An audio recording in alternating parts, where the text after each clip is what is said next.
It was the night of the senior prom, the night everyone had been talking about for months. The lights of the gym shimmered like a sea of tiny stars, the band was playing I Don't Want to Miss a Thing by Aerosmith, and the air smelled like perfume and glitter.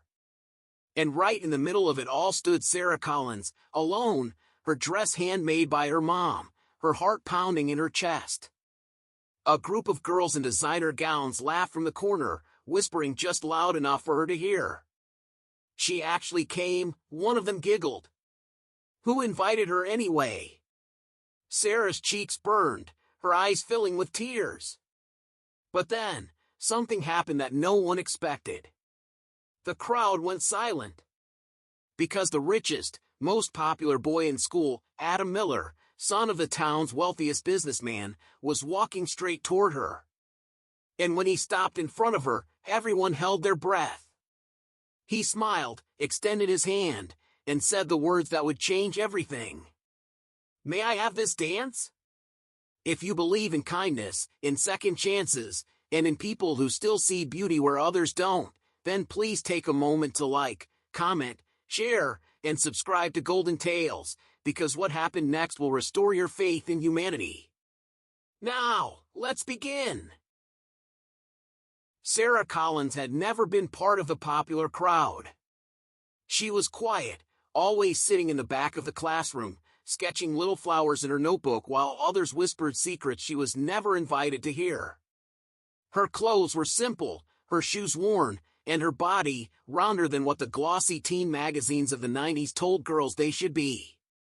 But what made Sarah special was something no one seemed to notice: the light in her eyes when she smiled, the kindness in her voice, the way she always helped others even when no one helped her. Her mother worked double shifts at a diner on the edge of town, and every night she'd come home smelling like coffee and hope. Someday, she'd tell Sarah, someone will see you for who you really are. Sarah wanted to believe that. She really did. But high school can be cruel. Especially when you don't fit the mold. At Ridgewood High, the halls were ruled by a group of girls led by Tiffany Rhodes, blonde, perfect, and cruel in ways that made people laugh out of fear, not humor. Her boyfriend?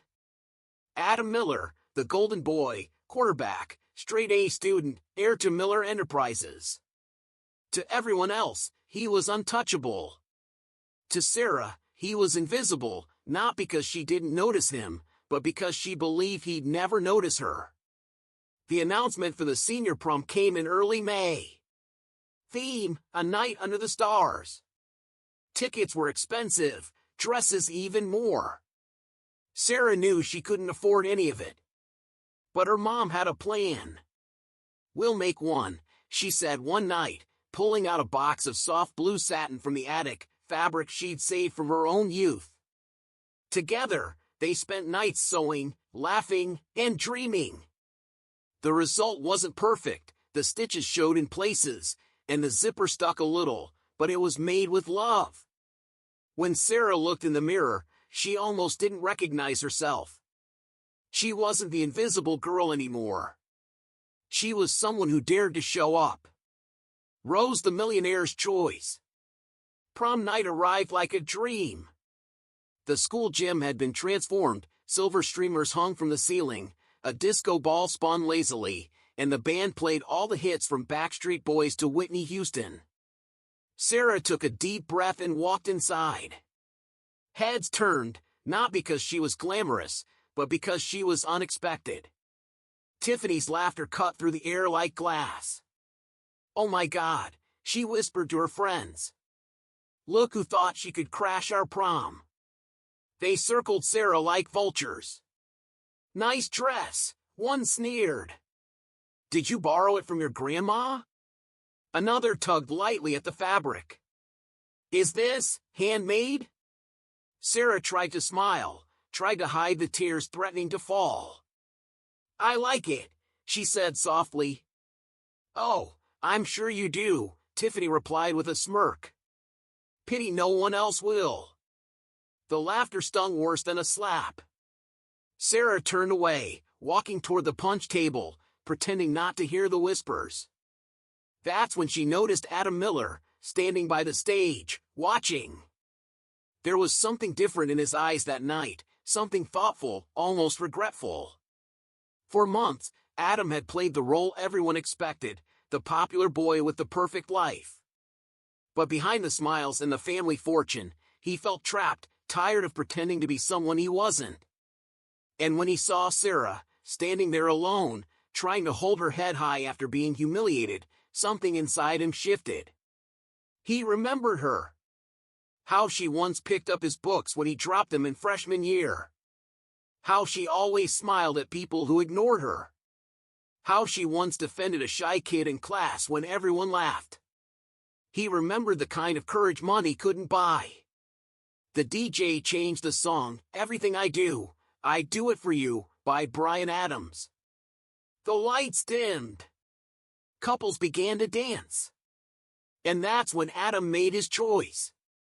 He walked across the dance floor, his friend staring, Tiffany frozen in disbelief. The crowd parted like a wave as he approached Sarah. She looked up, confused. "Adam," she whispered, unsure if it was a joke. He smiled, genuine, warm. "You look beautiful tonight," he said. She blinked, speechless. Thank you." Then, in front of everyone, he extended his hand. "May I have this dance?" The room went silent. Tiffany's jaw dropped. Someone gasped. Sarah hesitated for a moment, her heart pounding so loud she could barely breathe. Then she took his hand. They stepped onto the dance floor, and time seemed to stop. The lights glowed soft gold, the music wrapped around them like a dream, and the whispers faded into the background. For the first time in her life, Sarah didn't feel small. She felt seen. As they moved together under the shimmering lights, Adam leaned closer. "I'm sorry for how they treated you," he said quietly. "They don't know who you really are." Sarah swallowed, trying to hold back tears. "It's okay. I'm used to it. You shouldn't be." His voice was firm. "You deserve better." When the song ended, applause broke out, hesitant at first, then growing louder. Someone shouted, "Go, Sarah," and laughter turned into cheers. Even Tiffany stood there, speechless, her perfect smile cracking. Adam turned to her, his tone calm but steady. "You know," he said, "for someone who talks about class, you sure forgot what it means to have any." The crowd erupted, some gasped, others clapped, and Tiffany stormed off in disbelief. But Sarah didn't care about revenge. She was too busy feeling something she hadn't felt in years, freedom. That night changed everything. Not because she danced with the richest boy in school, but because she finally believed in herself.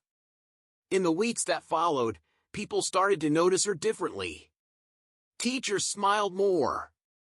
Classmates talked to her. Even strangers seemed kinder. Adam and Sarah began spending time together, studying, walking home, sharing stories about dreams that went beyond the walls of Ridgewood High. He taught her how to believe she mattered. She taught him what it meant to be real. At graduation, when Sarah walked across the stage, she saw her mom crying in the audience. And next to her, Adam, clapping the loudest. Years later, people still talked about that prom night. The night the rich boy danced with the invisible girl. But Sarah knew the truth. It wasn't about being chosen. It was about realizing she had been enough all along. Some stories begin with pain but end in light. Sometimes the people we overlook are the ones who shine the brightest when the moment comes.